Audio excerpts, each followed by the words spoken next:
No princípio do século XV vivia em Caravaggio, diocese de Cremona, lugarejo a 38 quilômetros de Milão, Itália, uma jovem muito piedosa, Gianetta.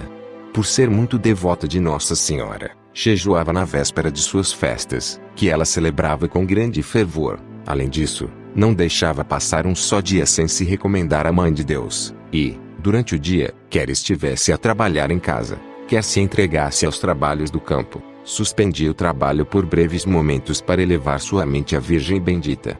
Era, em suma, uma daquelas almas virtuosas e simples que tanto agradam ao Senhor. Casada contra sua vontade com Francisco Varoli, teve de sofrer duríssimas provações, pois o malvado do marido não só a ofendia com os maiores insultos, mas também chegava a bater-lhe. Contudo, ela suportava injúrias e maus tratos com admirável resignação, recomendando-se a Nossa Senhora com fervor sempre crescente, à medida que aumentavam os tormentos que lhe infligia o desumano marido. Estava a Gianetta para completar o 32º ano de sua tormentosa existência e ninguém suspeitava que em breve terminariam suas tribulações, quando inesperadamente começa a paciente senhora a desfrutar o conforto da Rainha do Céu. No dia 26 de maio de 1432, o cruel marido, ou porque naquele dia ainda se deixasse levar mais pela brutal paixão da ira, ou por instigação de maus companheiros, agrediu a mulher mais brutalmente do que em geral o fazia, não se compadecendo dela nem mesmo depois de vê-la ferida. Ao contrário, ordenou-lhe que fosse sozinha cortar o feno, acrescentando à desumana ordem as mais duras ameaças. Gianetta não se revolta, pega na foice e obedece confiando em Deus, que vê as aflições dos atribulados, e no patrocínio daquela quem invocamos como poderoso auxílio dos cristãos. Chegando ao campo agreste chamado Mazziolengo, distante cerca de 1 légua de Caravaggio, na estrada que conduz a Misano, pôs-se a pobrezinha ao trabalho, que durou várias horas, entremeado de frequentes invocações à Virgem Santíssima. Quando o dia já declinava, olhando Gianetta para o feno ceifado, viu claramente que não tinha força necessária para levá-lo para casa em uma só caminhada, e, pela distância em que estava, não havia tempo para fazer 2 viagens. Desolada e torturada com a lembrança do cruel marido, não sabia o que fazer, por mais que procure imaginar um meio de livrar-se daquele apuro. Volta então os olhos lacrimosos para o céu e exclama: "Ó, Senhora caríssima, ajudai-me. Só de vós espera socorro a vossa pobre serva." Ia continuar a confiante súplica, quando de repente lhe aparece uma senhora de aspecto nobre e venerando, de porte majestoso e belo e gracioso semblante, tendo nos ombros um manto azul, e a cabeça coberta com um véu branco. "Ó, Senhora minha Santíssima!" exclama Gianetta no auge da admiração. "Sim, eu sou a tua senhora", replica Maria, "mas não temas, filha. Tuas preces foram, por minha intercessão, ouvidas por meu divino Filho, e já te estão preparados os tesouros do céu.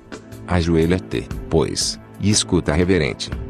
"Ó, Senhora", diz a humilde e simples Gianetta, que não imaginava ter diante de si a Mãe de Deus, ou então estava obcecada pelo pensamento do demônio que a esperava em casa, "eu não tenho tempo a perder, os meus jumentos estão esperando este feno."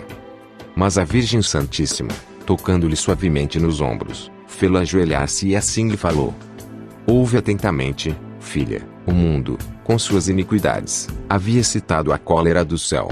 O meu divino Filho queria punir severamente esses homens iníquos, cobertos de pecados, mas eu intercedi pelos míseros pecadores com insistentes súplicas, e finalmente Deus se aplacou.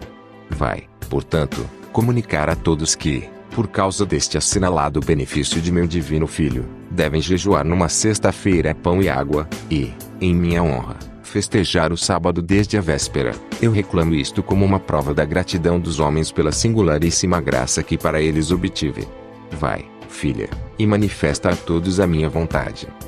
Admiração, amor, compunção enchiam a alma de Gianetta, que, depois de refletir um pouco, exclama: "Senhora, quem acreditará em minhas palavras? Sou uma pobre e desconhecida criatura." E a Virgem Bendita replica: "Levanta-te, minha filha, e não temas. Refere corajosamente o que te comuniquei e ordenei. Eu confirmarei com sinais evidentes as tuas palavras, e este lugar onde agora tu me vês, se tornará célebre e famoso para toda a cristandade." Ditas estas palavras, abençoa Gianetta com o sinal da cruz e desaparece, deixando no solo os vestígios de seus beatíssimos pés. Imagine quem puder como ficou Gianetta a tal espetáculo, visto que já compreendido então que era Nossa Senhora quem lhe falava, estática, fora de si, levanta os olhos como que para acompanhar a Virgem Maria, e, prostrando-se em terra, beija e torna a beijar as santas pegadas. Depois afasta-se contra a vontade daquele santo lugar e corre, voa para sua aldeia, e pelos caminhos por onde passa vai narrando a quem encontra tudo o que tinha visto e ouvido. Todos creem em suas palavras, cumprindo-se assim a profecia da Santíssima Virgem, e correm, guiados por Gianetta, ao bem-aventurado lugar, admirando as santas pegadas impressas no solo verdejante, bem como a fonte de água que ali brotara milagrosamente. Todos empenhavam-se em louvar e agradecer a bondade divina, maravilhando-se sempre mais. Sua gratidão crescia quando viam as curas operadas por meio da água da fonte milagrosa, ou as graças e prodígios alcançadas de outra maneira, que se multiplicavam dia a dia.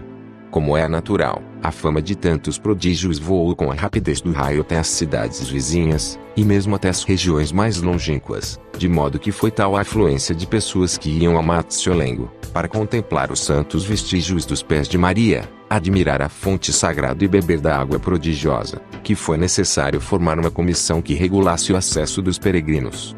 Mais tarde, divulgada por toda a Europa a notícia do milagroso acontecimento e das contínuas curas prodigiosas e outras graças concedidas por Maria no local da aparição, começaram a chover as ofertas, de modo que a autoridade diocesana constituiu uma comissão cuja incumbência era recolher donativos e aplicá-los na construção de uma igreja no lugar em que tinha aparecido Nossa Senhora. A primeira pedra da igreja foi lançada pelo vigário de Caravaggio em 31 de julho do mesmo ano da aparição, 1432, mas só foi acabada e consagrada 19 anos depois. Transcorrido um século, a igreja ameaçava ruir, sendo preciso ser escorada. Depois, tornando-se pequena para o crescente número de peregrinos, foi ampliada por iniciativa de São Carlos Borromeu. Posteriormente, ameaçando novamente ruir, foi preciso demoli-la. Foi então que o célebre arquiteto Pellegrini construiu o majestoso santuário, que é hoje uma das mais fulgidas glórias da fé do povo italiano, como da arte que se inspira na religião. Eis, pois, mais um título dado à Mãe de Deus, Nossa Senhora de Caravaggio por causa de sua aparição em Caravaggio.